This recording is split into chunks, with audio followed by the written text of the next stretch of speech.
Welcome to Beer and Bourbon Studios. We are the Game and Drink Connoisseurs. This is the Game and Drink Connoisseurs podcast. I'm Jessica, and my co-host across the table is Bryce. What's going on there, wife? Oh, you know, just recording a podcast. As we do sometimes. Today's episode, we are going to be taking a look at the game, The Taverns of Tiefenthal. This is a dice drafting deck builder all about building up the best bar in town and attracting the most noble of customers. Keeping things in Germany in the style of Bavarian beer, we have a Weihenstephaner Hefeweissbier. This is a wheat beer that comes from the oldest brewery in the world. Also worth noting that it's a minimal ingredient beer too, so this should be pretty interesting. And in keeping with our international bar theme, we're going to be talking about some of the most interesting and strange bars from around the world. And from behind the bar, we're bringing you a recipe for Bratwurst sliders that should pair nicely with today's brew. So, in typical fashion for the show, we have a game that takes place in a certain time and place. We have a brew to match with it. But in today's episode, we're a little more on the nose than usual because one of us was born in Germany. Wait, which one? Well, it wasn't me. So that only leaves you. That's right. It was me. And actually, fun fact, I was in my mother's womb at the Berlin Wall when it came down. So that's kind of interesting. Well, that is interesting. It doesn't tie into the game at all, but yeah, cool. I mean, German fact, right? Yeah, German fact, game about Germany. It's all Germany. It comes together. In some weird way, shape, or form. Before we dig into today's game and brew, we just want to take a quick moment to give a shout out to Patrick and all the guys at Level Up Board Game Podcast. This is just another group of people that have been sending out good vibes and having positive interactions. I know we mentioned previously that we hadn't been having so many positive interactions in this space, and lately it seems like there's been a real turnaround on that. And so we definitely want to shout it out when it happens because we love those good vibes and we want to send good vibes back to them. Yeah, absolutely. It's been a really nice turnaround. I don't know why this space is so competitive. I mean, I know there are a lot of board game podcasts. Maybe that has something to do with it, but whatever. The Level Up Board Game Podcast, check that one out. It's a really well-made podcast. It's like a board game podcast for board gamers. That'll make a lot more sense if you just tune in and listen to it. But yeah, the Level Up Board Game Podcast. Shout out to Patrick and all the guys over there. Okay, so Jess, I have here our first round of Weihenstephaner Hefeweissbier. Do you like wheat beers? Are you a fan typically? I am. I'm not a huge beer person in general, but wheat beers are one of my favorite, I want to say genre, but that's not the right word. Like my favorite varieties, I guess, of beer. So favorite type of beer? Yeah, type is the word. Let's just be not pretentious about it. Yeah, wheat beers are among the types that I really do enjoy. Well, I'm very curious about this one because it only has like 4 or 5 ingredients in it. We're going to learn all about it right now. When we come back, we're going to take a deep dive into Taverns of Tiefenthal. But in the meantime, let us take a second to learn a little more about today's featured brew. From the lush Bavarian hills of Friesing in Germany comes a slightly unfiltered wheat beer that just might be the unique blend of classic and sweet that your next summer outing needs to go from memorable to magical. Weihenstephaner Hefeweissbier is a top-rated beer 20 years running by the Bavarian State Brewery, a beer maker who embodies the term living history like no other. In the last 982 years, yes, you heard right, this nearly 1,000-year-old brewery has seen more than its fair share of history. Since its first year of brewing as a monastery in the year 1040, the world's oldest brewery has burned to the ground 4 times. It survived through the Crusades, numerous prohibitions, plagues, reformations, territorial shifts, and 2 world wars. Throughout it all, the Bavarian State Brewery has stayed committed to making world-class German beer for all of Germany, and now the world, to enjoy. Through a millennium of innovation and forward thinking comes their Hefeweissbier, a mouthful in both name and, evidently, flavor as well. Weissbier is German for white beer, which itself is a nickname for wheat beer. While famous in Belgium and Holland as well, using heavy amounts of wheat and barley in a beer's mash is a technique developed and made famous by Germany. These highly malted golden yellow brews are often a combination of spicy and sweet. Think of your typical Blue Moons or Shock Tops, who both use orange zest and cinnamon to get their flavors. However, thanks to a 16th century purity law still in effect in Bavaria, Weihenstephaner relies entirely on its barley and hops for their flavors. The combination of hops in this German white beer gives the brew a flavor and aroma profile of cloves and bananas. And if that combo made you raise an eyebrow, you're not alone. However, given this brewery's near 1,000-year history and an insane beer advocate rating of 98, we're going to go ahead and trust that they know what they're doing. To find out if this highly celebrated taste of Germany is sold near you, check out your local Total Wine or Bevmo. And to learn more about the Bavarian State Brewery, their Weissbier, or any of the other top-rated brews they have to offer, visit www.weihenstephaner.com. And while you're there, check out their variety of merchandise, historic archives, and even their podcast all about Bavarian beer.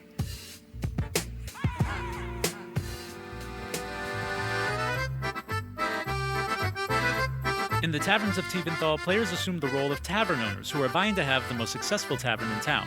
You need to attract wealthy customers and use their money to expand and improve your tavern. With the right improvements, you will ensure your tavern is the talk of the town. The Taverns of Tiefenthal is a dice drafting, deck building game made by North Star Games and can be found online for around $40 to $50. It's designed for 2 to 4 players, plays in roughly 60 minutes, and is recommended for ages 12 and up. So to my knowledge, I can't think of any other game that combines these two particular mechanics to make one fluid game. Yeah, I think this game is definitely unique in that aspect, at least as far as I know, but there's probably like thousands of games out there that we don't know about. There probably is, but out of the 230 or 40 we own at this point, it's the only one I can think of. The object of the game is to become the most popular tavern in Tiefenthal. And the way you do that is by upgrading your bar, hiring additional staff to attract better customers, and even noble customers. So when you set up your game to play, it's going to depend on how many modules you are using in your game. This game is broken up into several different modules that you can add and mix and match. We're going to get into the other modules later, but the core of the game, how the game works, can all be found in Module 1. But either way, your setup is going to be broken up into 2 areas. You're going to have your main area and your player area. Your main area is going to have a large board on it called the Monastery track, along with a couple of guests called counter guests. We'll talk about those a little later. And you're also going to have a lot of different decks set up by this main board. You're going to have a various array of different types of guests that you can attract to your bar. You're going to have a various array of different items or staff members that you can hire in your bar. And you're also going to have a big, thick deck of noble cards as well. And as always, the biggest, thickest deck is the one you'll want the most of. So, in the player area, you have your little tavern, which is actually made up of connecting tiles that connect together like puzzle pieces. So you have a little area where you're brewing beer, you have a little dishwashing station, and the area where your guests would be sitting at tables, and even a little counter with a cash register and counter guests can sit there. Each player will also have their own individual starting deck, which is going to be built upon throughout the game. You also get a coaster, and the coaster is really cute. You put your 4 dice on it. It's just 4 white, regular 6-sided dice, and then everybody gets their own 3 personal dice in their own color, and then you're going to have the monastery marker, which you put on the monastery track, and you're ready to get started. You're definitely going to need a decent-sized table for this one. You probably need at least a 4x4. Especially if you're playing with 4 players. I mean, even with 2, it takes up a lot of table space. Yeah, the bar is pretty sizable, and each player has one. And then you need space to put your dice and your deck, and then all the other decks, and the monastery track is also pretty sizable. Each round is broken up into 5 phases. Your first phase is the guest arrival phase. So this is when you are filling up your bar. This happens simultaneously. So every player is at the same time dealing out randomly from their personal deck whatever cards come up. So if it's a staff member, you put it in their staff area. If it's a guest, it goes to a table. And once your tables have all been filled with guests, you stop. No more cards will come out. So once everybody's done drawing from their deck, it's time to roll the 4 white dice plus whatever personal dice you might be using at this phase within your turn. You roll the dice, you put your personal ones aside, and then you take your 4 white dice, you put them on your little bar coaster, you pick one, and then you take your coaster and you actually give it to your opponent on your left. And then they pick a die from there, and the coasters keep moving until everybody has 4 dice. Once everyone has their 4 dice, you're going to be placing your dice throughout the bar. And this is another phase that happens simultaneously. And at this point, you can take any of the personal dice that you would set aside, and you can be placing those as well. There's different areas on the bar where you can place the dice for different benefits. And then some of them have a question mark, so you can place any number, but most of them have a specific number. So the die face has to be matching the number of the spot you're putting it on. So once everybody is more or less happy with where their dice are in their bar, simultaneous play is going to stop, and you're going to go in turn order and take your turns. And there's a couple of different things you can collect and do on each turn. Now, what you collect or what you do is going to be dependent on where you put your dice. And to activate a particular option, you simply take the die off whatever card or area on your bar you placed it on, put it to the side, and that die can no longer be used. You collect whatever it is you set out to collect or do, and you do that until you run out of dice. One really awesome and important note, your dice placement is actually not final until you spend it. So if you put a die in a certain place and you change your mind and want to do something else instead, you are able to do that as long as you haven't spent the die yet and gained its benefit. So let's talk about some of those options now. almost all of them are going to revolve around either earning money or making beer. You can earn money either by activating the cash register in your bar, or you can activate any of the guests that you put a die on, and they'll give you different amounts of money depending on the type of guest you have. And you do have the option to store this money for future turns, but for the most part, what you're going to do on any given turn is spend all the cash you earn to buy various additions to your bar from any one of the staff decks, whether it be extra tables or another barmaid. Whatever it is that you want to use to help set up your future turn, you can buy those staff members and put them on top of your deck for future uses. In addition to money, you're also going to want to produce as much beer as possible. So you can produce beer by using your brewer space or the tap space. And beer is used to earn additional guests, which you add to your deck. So your initial deck only has the regulars, which are guests who only spend 1 or 2 coins per round. But you can buy additional guests that have different die faces on them, which is great, gives you more options for dice that you can use, and it also earns you additional money. So you've made all your beer to attract higher paying guests, and you have bought some staff to do some extra work for you, and you're going to do this all for the purposes of being able to upgrade your bar. So on certain turns, you may find yourself earning only a little bit of money that you might want to use for, let's say, an extra table or a barmaid, like we said before. However, hopefully, you're going to also have turns that generate you a lot of money, and when you have these turns, it's best to upgrade a piece of your bar. And just about everything in the bar is upgradable, from an extra table to members of your staff that become permanent instead of just being cards in your deck, how much beer you can brew, money you can store, everything is upgradable. And so you pay the cost, it's usually pretty high, and then you just take your little bar piece, whatever that is, you flip it over, and now you have that permanent ability or upgraded ability at your disposal for the rest of the game. If you still don't have a lot of money, but you were able to buy a couple of different staff members, they can help reduce the cost of that upgrade, so long as it matches that area of the bar. So let's say I wanted to upgrade the table space in my bar. I have a table card in play. I take that table card, I remove it from my deck, put it back into the supply, and now the cost to upgrade the table area has been reduced. And the reason you want to upgrade, aside from getting the benefit of the upgraded effect, is every time you upgrade your bar, you get to collect a noble card from the big, thick, fat deck we mentioned earlier. And the reason why you want a lot of noble cards is because they are actually worth the most points at the end of the game. Now, we briefly mentioned during the setup phase the monastery track that everyone is going to have access to. This track is split into 2 different sections. The top section is going to be your round tracker, and it just keeps track of which round you're on during the game. The second half is going to be the monastery reward tracker. You can tap into these rewards by activating either the monk or bishop piece in your bar, depending on whether or not you've upgraded him. But either way, once activated, you move your little monastery token down the track, collecting an array of awards as you land on or surpass certain spaces. The round tracker also offers rewards when you reach certain rounds. Everybody gets a counter guest that they can use at any time they want to. So you can either use him to advance your token on the monastery track, or if you have pulled out all of your cards and you filled up all your tables and you feel like you don't really have a good array of staff and options out, you can actually turn him in to discard everything that you've laid out and redraw for the round. So those are all the different actions you can take during your turn. Now, once everybody's done taking their turns, then you get to move the round tracker forward. You're going to take all the cards that you used during the previous round, put them into a discard pile. You start redrawing from the top of your deck, and you only shuffle your deck if you run out of cards. So the cool thing about this game is that once you've mastered Module 1, if you want a little bit more action, you can actually build onto it. So you can add Module 2, then 3, 4, and all the way up to Module 5. Module 2 introduces schnapps into the equation, and you can use schnapps to purchase various entertainers who give you different benefits in your bar.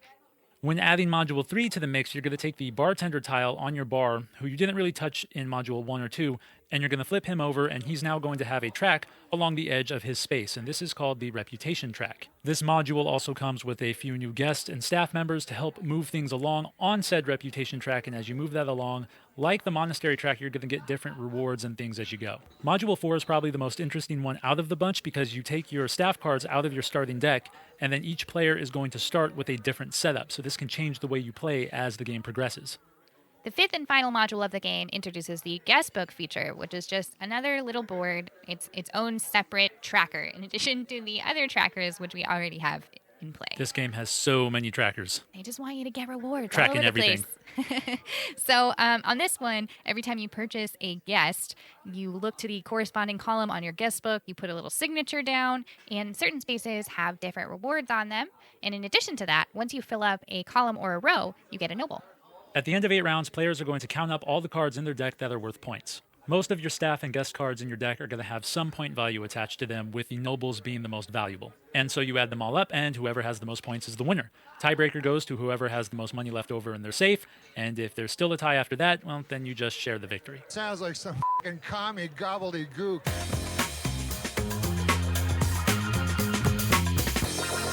So now that we know how the game works, let's talk about a few key strategies we like to use to help us win. First of all, before we even talk about how to win, let's talk about how to play.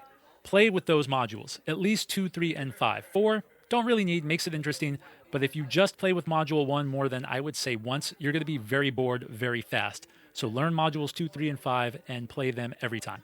Now that you know all the modules, you're going to want to pick your strategy early on. You have a lot of different things at your disposal, a lot of different rewards trackers, but you only have 8 rounds to win the game. So you don't want to be trying to do everything in every single game. You basically have to decide, do I want to do money or do I want to do beer, and which tracker do I want to give most of my time and attention to? Yeah, so like the guest book, you're going to be spending a lot of beer to attract guests if you're going to try to fill your guest book. The reputation trackers got different elements that you would focus on, etc.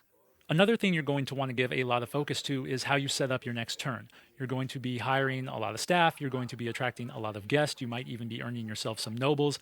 All of those things go on top of your deck, and you want to strategically plot out in what order they're going to come off that deck. Because once you run out of table space, you can't draw any more cards from that deck. So it's a good idea to know what you're putting on there so you know what comes off.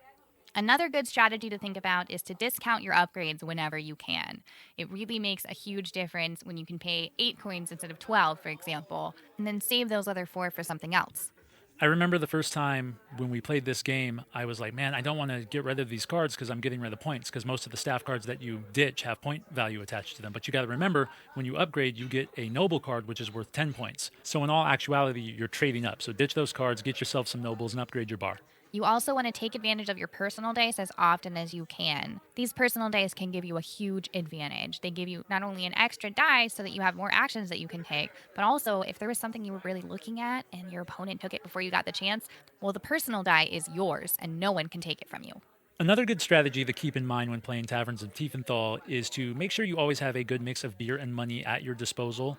This kind of depends on the strategy you're going with when you start the game, but there are going to be some turns where what you're after isn't going to pan out for you. Either you have too many really awful guests at your table, or maybe the staff didn't come out that you wanted. So if you have a good mix of beer and money, if you're lacking in one, or if you didn't get what you wanted in one department, you at least have something in the other to pull away something that can work for you the next round.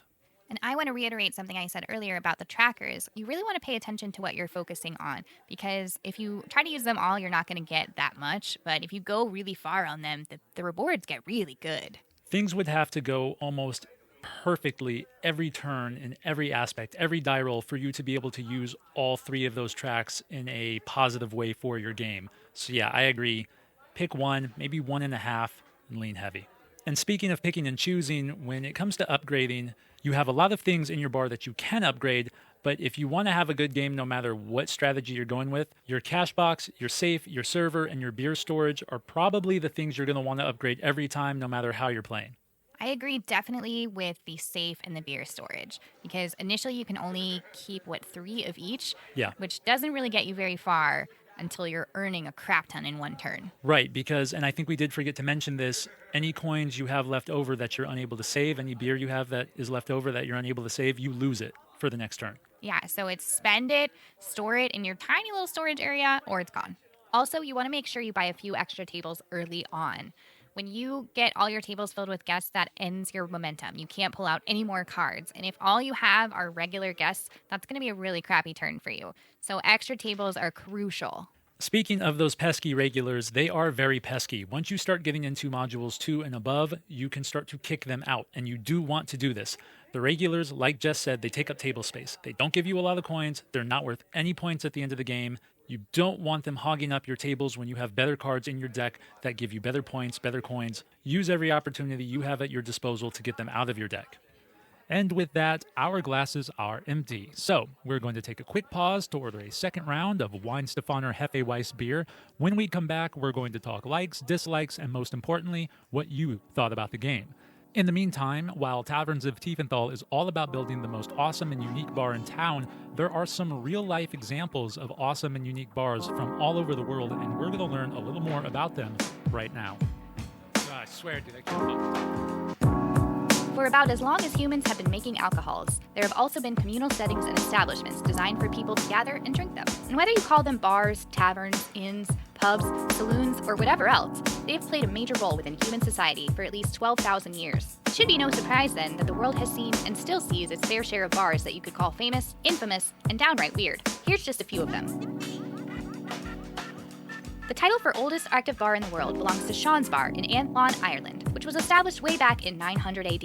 While some have speculated that the tavern's actual opening date is actually somewhere in the 18th century, the Guinness Book of World Records has decided Sean's proof of authenticity is good enough for them. Although no longer around today, the Duck and Drake Tavern of 17th century London is worth a mention.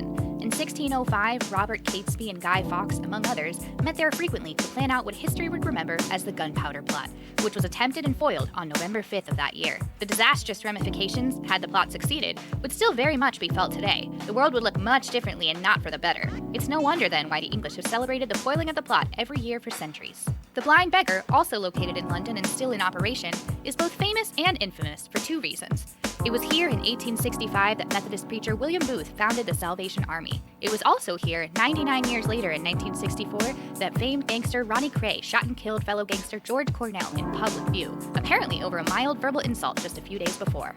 On a few lighter notes, the Kayabukiya Tavern in Japan will leave quite the impression on you if you visit. Their waitstaff is almost entirely made up of monkeys. Yes, you heard right. Cute little monkeys in suits will serve you throughout your entire stay. We're not sure if they take your order too or not, although that would be quite impressive. The Sunland Pub in South Africa is the only bar in the world that sits inside the giant hollowed trunk of a millennia-old baobab tree. The pub features its own underground wine cellar and enough square footage to accommodate a party of up to 60 people. One of the oddest and most eerie bars in the world can be found in Ukraine. Eternal, as it is called, is shaped like a giant wooden coffin. Yes, we know. Inside Eternal, patrons will find an array of funeral decor as well as funeral flower arrangements along the walls. Some have considered this as a not-so-subtle reminder of the dangers of drinking, while the more morbidly minded find it to be a delightful eccentric take on a tavern. It's a strange twist of dark, fascinating, fun, and curious for sure. On a more uplifting and patriotic note, we have the Green Dragon Tavern out of Boston, Massachusetts. Although it was unfortunately demolished in 1854, this historical tavern holds a special place in American history. It is here in the 1770s that many of the ideas that fueled the American Revolution would form, including the Boston Tea Party. The oldest bar in America, however, is one you can still visit today. Founded in 1673, the White Horse Tavern in Newport, Rhode Island, has also served as a colony assembly room, courthouse, and city hall. After a much-needed restoration, the White Horse reopened its doors in 1957 and has been operating as a tavern and restaurant ever since. Throughout much of the 19th century, the Lemp family were synonymous with beer. So much so that the Lemp Brewery of St. Louis, Missouri, shaped just about every aspect of American beer culture that we know today. During the height of their success, the Lemp Brewery put America on the map as a serious beer maker. Taking advantage of the natural cavernous geography of the St. Louis area, the Lemps used a series of caves to not only keep their beer cold during the hot summers, but also established underground beer gardens to give their customers a cool place to drink. Despite their success, some have called them the Kennedys of the 19th century. Through a series of family tragedies, the Lemp Empire faded away by the 1930s, but their legacy is still known today for two major things. They paved the way for the Anheuser-Busch Company, known mainly for Budweiser and Busch beer, and the old Lemp Mansion is reported to be one of the most haunted places in all of the Midwest.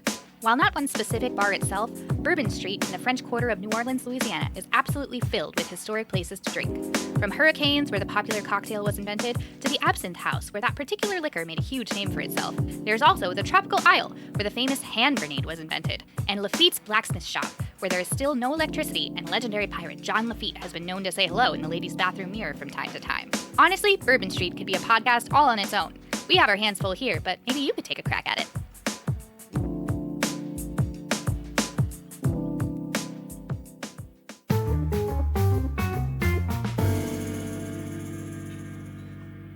Now we're going to talk about what we like about the game, which is always my favorite part. One thing we both love about this game is the simultaneous play. It's really fun, and it's also great because when you have to spend a lot of time thinking about what you're going to do, it's really awesome that you don't have to then wait for everyone else to also spend a lot of time thinking about what they're going to do, because that could make it a very long game. I'm sure we can all think of a few games out there where you're waiting for your turn, watching somebody else figure out what they want to do, and just going like, man, we could all be doing this particular part of the turn at the same time right now. Taverns allows you to do that, and that's really cool. The other thing I like about it, kind of in the same vein, is that your dice placements aren't set. You can readjust your dice mid-turn, and this really is awesome for me specifically because, as I've said in episodes past, I have a hard time with numbers. I have a hard time like foreseeing turns and moves ahead and stuff like that.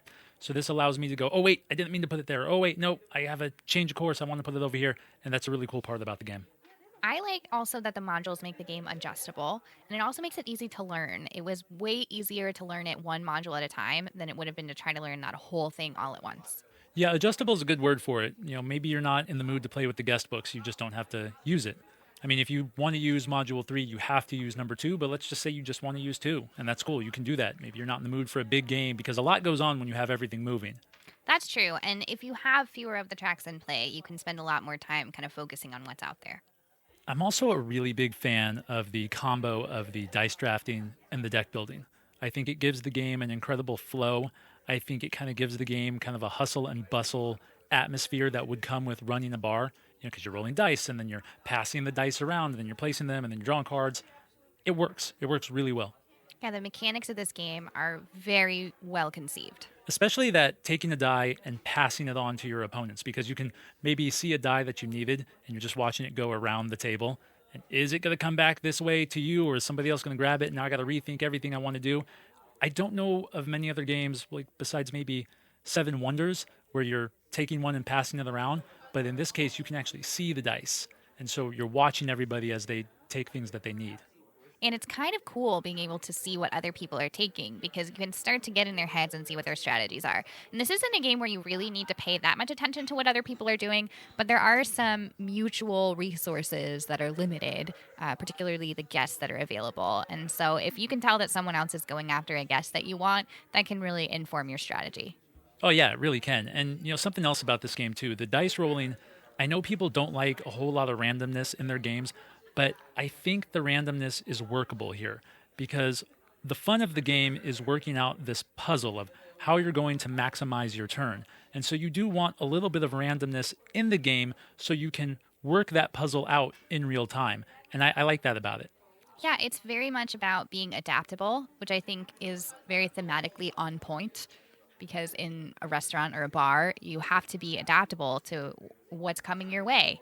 Right, and I think that does speak to the game's theme because the game, for a dice drafting Euro-esque kind of game, it does have a decent theme to it. And I think a lot of that has to do with the feel of your bar. And I do mean feel because when you improve your bar and you make upgrades, you get to pick up that tile and flip it over and see 3 tables turn into 4 and see a dog on the floor turn into a barmaid with an extra die. And so there's something tangible about it that brings that theme out a little, and it's really fun. Yeah, I mean, I wouldn't trade a dog for a person, but yeah, totally. And another thing I really love about this game is that it's just chock full of options, right? So I don't want to trade a dog for a person, so I don't upgrade my barmaid. Is it the best strategy? Probably not. But No. It's my bar, and I'm going to do what I want. And I love that about it. If I want to have a guest book, I can focus on that. And there's just so many different things that you can do, and it makes it really fun.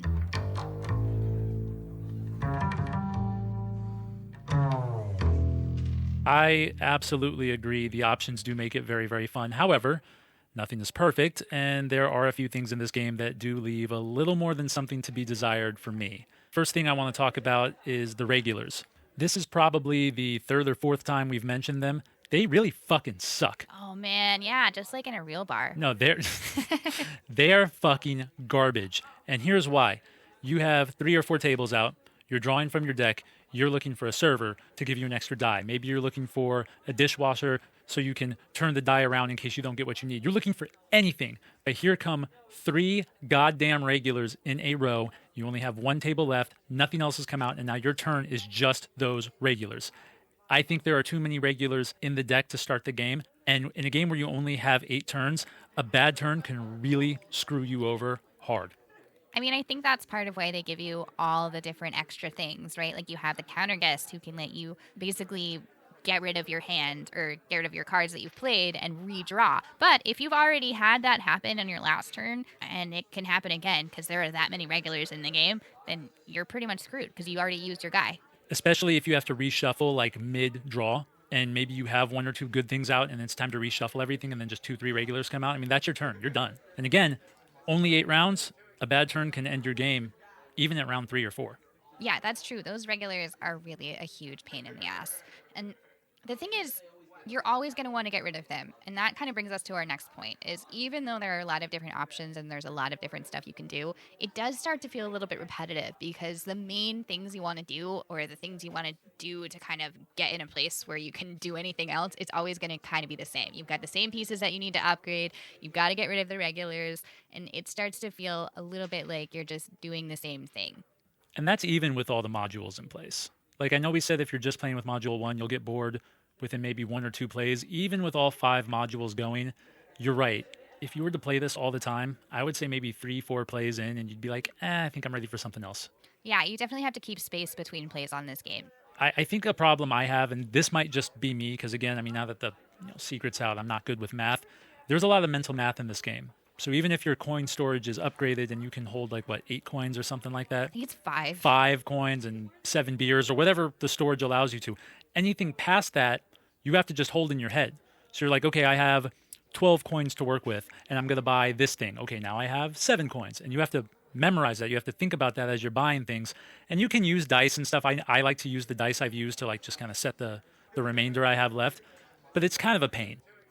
The one other fatal flaw in this game is that sometimes you have unusable dice, and that can be a really big game killer, especially because you only have 8 rounds. So if you have a round where you only have 4 dice, you didn't get any personal ones, and you can't use one of them, because there's only 2 spots, I think, with question marks, and there you have a limit of 1, right? So there's always a possibility that there's 1 or 2 that you just can't use, and that's just basically a wasted turn.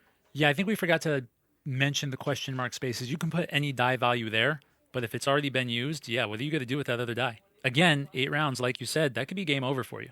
Yeah, it can really, really just kill you in your tracks.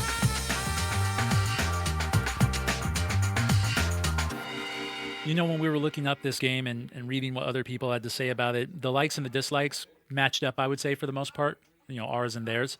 Which sometimes happens, sometimes doesn't. The one thing people complained about the most was the 8 turns. They say it didn't seem like enough time. We've said 8 turns. You only have 8 turns. You only have 8 turns. I don't think it's not enough time. I just think that you can get screwed over within that amount of time. But I think 8 turns is a fine amount of time, personally. Yeah, I mean, it's a pretty common mechanic that you, especially in these kind of engine builders, I mean, you're not really building an engine, you're building a deck, but your deck is your engine, sort of. Yeah. So in this kind of engine building game, usually there is a point at which, you feel like you haven't gotten to really use your engine. And I think that's on purpose, because if you get to a point where you get to use every single piece of it, it either becomes very boring very quickly, or somebody just goes crazy and completely runs away with it. So the limitation, it seems necessary to me, but it also does seem really annoying sometimes when you're like, oh crap, if only I had 2 more turns. Yeah, but does 8 feel like enough to you? I mean, most of the time, yeah. I think it's just when things don't work out, sometimes I'm like, oh, I really wish that there was 1 or 2 more. Yeah, like when you have 2 bad turns in a row. Especially at the very end. Oh yeah, when you have that last bad turn, that's brutal in this game. Oh yeah, definitely. The other thing that we've heard from a lot of people is that they think the modules should have just been the full game, right? Instead of teaching it one little piece at a time, or even considering it one piece at a time, that it would just be, here's the game, this is it, take it or leave it. I don't know how I feel about that. I feel like learning the game, the modules were really helpful. I think that was a really great way to kind of introduce us to the mechanics, and then you kind of get these little extra aspects. And I also think that sometimes you really don't want the full game experience, and so it's kind of nice to not use all of them.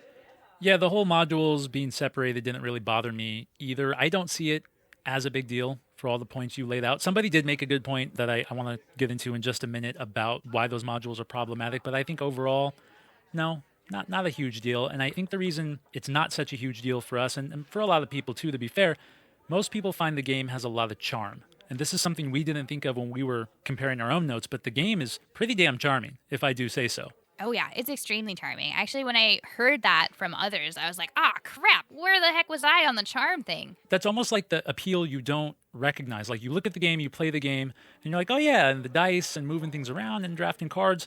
But it's that charm. It's the way the board looks. It's the color scheme they use, the time period it takes place in. I didn't notice it, but once somebody said charm, I'm like, yeah, that's actually why I like the game a lot. It's got really awesome charm appeal. Oh yeah, it's definitely extremely charming. I kept wanting to say like cute or adorable, but that's just not the right word for it. Charm is really on the nose, the perfect description of this game. 100% correct. Now, another thing people said, and we touched on this a little bit earlier, is that the game is too random for what it is. People don't really like to mix strategy and randomness together. I know that's a common complaint with a lot of people. Like I said before, I think the randomness helps make the real-time puzzle-solving action in this game what it is, and I think it's a very appealing part of the game. It can be frustrating to roll dice and not get the dice you need, or to draw cards and not get the cards you want to draw, but then right there on the clock, it's crunch time. I got to figure this out. I think that's kind of the whole point of the game. Yeah, and I mean, it really kind of drives the theme home a little bit, right? It makes you feel like you're in a bar and really having to adapt to the customers and the supplies that you have available. And, oh crap, this batch of beer went bad. What do we do? I mean, that doesn't happen in the game, but... No, but I get what you mean. Things are going to come up and you got to think on your feet, and it's not always going to go your way. And yes, we have complained that, bad turns can really screw you over, but I think both things can be true at once. I think that the puzzle solving aspects are fine, even if the turns can screw you over at the same time. I don't think those two are mutually exclusive. Yeah, I agree. I think that sometimes the randomness is just not in your favor that day, and that can be frustrating, but it's still a great game. Now, I said just a minute ago I wanted to discuss something that someone said about why the modules are problematic, and they made a really good point, to be fair. Because the modules increase, difficulty and options and things you can do, the complaint is that this game becomes really hard to teach new players unless you want to take that journey along the modules with them. And if you're an experienced player already, you're not going to want to sit there and play the game 3 times before you get to the big, full game. Yeah, so it's like you only want to play it with the people that you learned it with. I can see how that's a turnoff to people. Because if I'm trying to introduce a game to people, this is a good one because it's got a lot of easy mechanics and stuff, but then I have to show them either all the game at once, which can be a lot to keep track of if you're a new player. You got this tracker over here, the book over here, and you're moving this, and you're drawing cards, and it's going to pair up with that. Or we can play the game 4 times until you get comfortable with it. Yeah, I think once you've mastered all the modules, playing them in order for the purpose of learning, I mean, you might want to play with fewer modules one day, but going through the progression just to teach someone new is not super fun. No, not at all. And it's a really good point that I didn't even think about when we were putting together our own thoughts, but I think you hit the nail on the head when you said you only want to play this game with the people you learned it with, because that also is probably part of what's charming about it. You grew with the game. As the game grew, you grew with your comfortableness of it. And I think that's what latches us onto the game more than it would, let's say, an experienced player. We were not big board gamers when we first got this game, and so we were able to grow with it in a way that if we would have bought the game, let's say, today instead of a few years ago, we probably wouldn't have liked it as much as we do.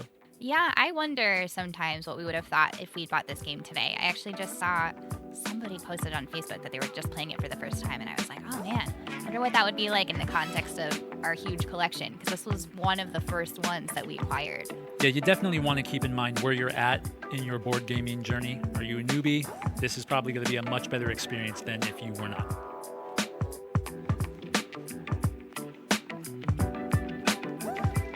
So Bryce, we've had a whole episode to sample our Weihenstephaner Hefeweissbier. Mm-hmm. What are your thoughts? I'm a big fan of this one. You know what? Me too. I knew you were going to be a fan when you took a sip of it and didn't make that face you make when you normally drink beer.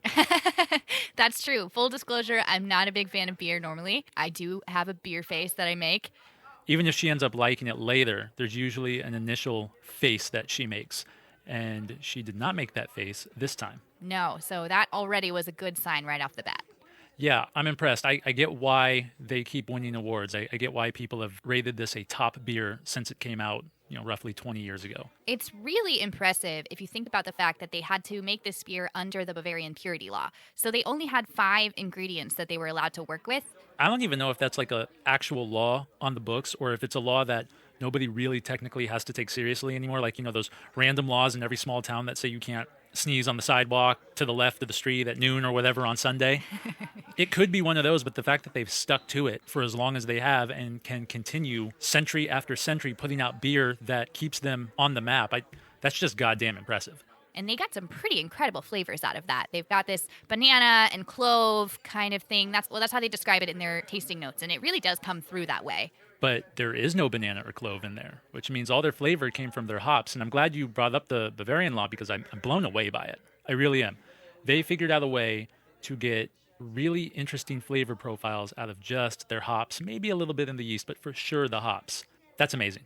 Yeah, especially because it's not a particularly hoppy flavor. It's not like smacking you in the face like an IPA. Like most German beers, it's going to be very, very malty. You're definitely going to get that body and texture. But as far as flavor goes, what you're going to get hit with immediately is a big spicy punch right when you sip it for the first time. And it's a very nice punch. It's not too spicy. You're just like, whoa, there's something different.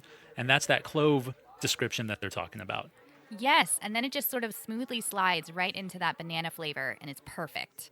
What I like about it is that it doesn't taste too banana-ish or banana-y, whichever one you want to go with. Because when I first read the description of this, cloves and banana, I was like, okay, that's really weird, especially if it's kind of like a tropical banana flavor. But this is more of like a subtle, sweet banana flavor, so nothing too candy-like. I was expecting something like a fucking Laffy Taffy or something, and that's not what you get.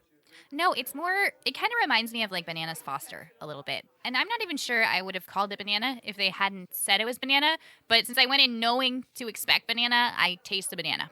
You definitely do get the clove, though. The clove, yes. Description or no description, the clove is there. Yeah, the clove flavor is spot on the way they describe that. It's really just spicy and aromatic and delicious. But it keeps that malty body that you would expect from a German beer, and it pairs up really, really nicely. The one thing I will say, if you're adverse to super sweet beers, this might be a little too much for you. But it really isn't super sweet. No, but over time, as you drink it, as it becomes a little warmer, something about that banana aftertaste after a while starts to get a little too much. But again, not a bad beer. I think it's terrific. It's just worth noting, I thought. Yeah, and I only tried it while it was cold, so I'm not super sure about that warming effect, but that could be why it wasn't too sweet to me. I would definitely also suggest drinking this out of a glass. I don't think you do this beer much service drinking it straight from the bottle. Because it's a German beer, because it's very malty, there's a lot of head action in there. Giggity. And so as you keep tipping the bottle and bringing it back, you're just going to create foam. Pour it in a glass and drink it that way would be my suggestion. And you get to see the kind of beautiful ombre color that it has when you pour it in a glass. It does. Most German beers are like that real solid yellow, and you can almost see right through it. At the same time, it's like that real strong amber color. This one's a little darker. It's very pretty, and it's more of like an opaque. You can't really see crystal clear through it. There's a little bit of sediment there. Yes, there is. And it drinks like a summertime beer, but because of how spicy it is, I can totally see myself drinking this in the wintertime too. Yeah, this is a good like catch-all, timeless beer that you can really drink anytime with anything. Yeah, you can drink it at the ball game, you can drink it at your barbecue, you can drink it at your Christmas get-together. If you're in the mood for a beer, you really can't go wrong year-round with this one. Well, it's no wonder, coming from a 1,000-year-old brewery, that they make something that's pretty much timeless. So there you have it. I think if you like wheat beers, I think if you like German beers specifically, you like that malty body, you like that foam action on top, but you want to experience something that has a really unique mix of like aromatic, sweet flavors and aromas and such, give this one a try. I don't think you're going to be disappointed. And if you're like me and you have a face you make every time you try a beer for the first time, maybe don't try beer. But if you're going to try beer, I would suggest this one.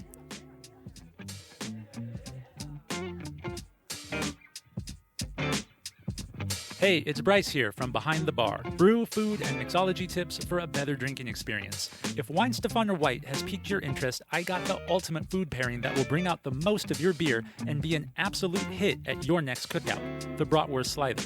These tiny sandwiches are not only a great twist on a German classic, but will also complement your sweet and spicy Hefeweissbier with a nice savory punch. And we're going to learn how to make them on today's visit Behind the Bar. To make your bratwurst sliders, you'll want to start with your beer cheese. In a medium saucepan, melt some butter and whisk in some flour until fully mixed. Follow this by mixing in some beer as well. We suggest that you go for a more basic kind of beer here and not use the hef. Any basic American-style lager will do. Next up, whisk in some milk, salt, pepper, paprika, and Worcestershire sauce until your roux thickens. Then, sprinkle in your cheese and mix it together until the cheese melts entirely. For onion strips, you can either buy some ready-made or make them yourself. I'll leave that up to you. Now, on to your brat. Slice the casing of your sausages open and flatten the meat into slider-sized patties. With your grill set to medium heat, coat the patties in salt and pepper before throwing them directly onto your grill rack, cooking them for 5 minutes on each side. Butter up and toast your pretzel buns during this process as well to your desired amount of crispiness. Once everything is ready, add a generous spread of beer cheese on both halves of your bun, then add your brat patty and some onion strips and your sliders are complete. Serve up as many as needed and make sure to wash it down with an ice-cold Weihenstephaner Hefeweissbier. These savory little sandwiches will add a contrast to your sweet and spicy beer. This will give your entire palate a perfectly balanced amalgam of flavor, with every area of your taste buds singing in terrific harmony. After all, salty brings out the most in sweet, while the spice bridges everything together with complex aromas that will linger long after every bite and swig. It will be a truly marvelous experience in both taste and texture. It does take a little prep work, but I promise your friends are going to love you for it. For more detailed instructions on how to make these Bratwurst sliders, visit yumly.com. A link can be found in the description of today's episode. And with that, I raise my glass, toast to your health, and hope to see you next time from behind the bar. Cheers.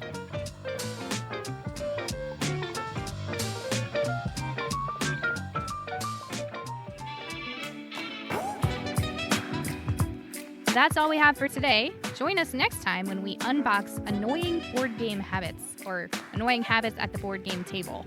And as fun as that topic is already going to be just by the nature of it, it's going to be extra fun for us because the habits we're going to talk about have been provided by you.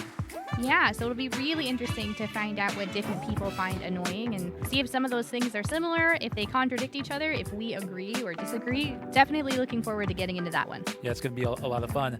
As always, subscribe from wherever you're listening. Like us, share us with your friends. That helps the most. And again, those 5-star reviews. The only acceptable number of stars is 5. Don't forget that, ever. That's right. 5 or your money back. No, 5 or I want money from you. Right. I don't know how I'm going to make that work, but we're going to figure it out. In the meantime, I'm Bryce. That is Jessica. We are the Game and Drink Connoisseurs. You have listened to the Game and Drink Connoisseurs podcast, and we will catch you next time. Bye-bye.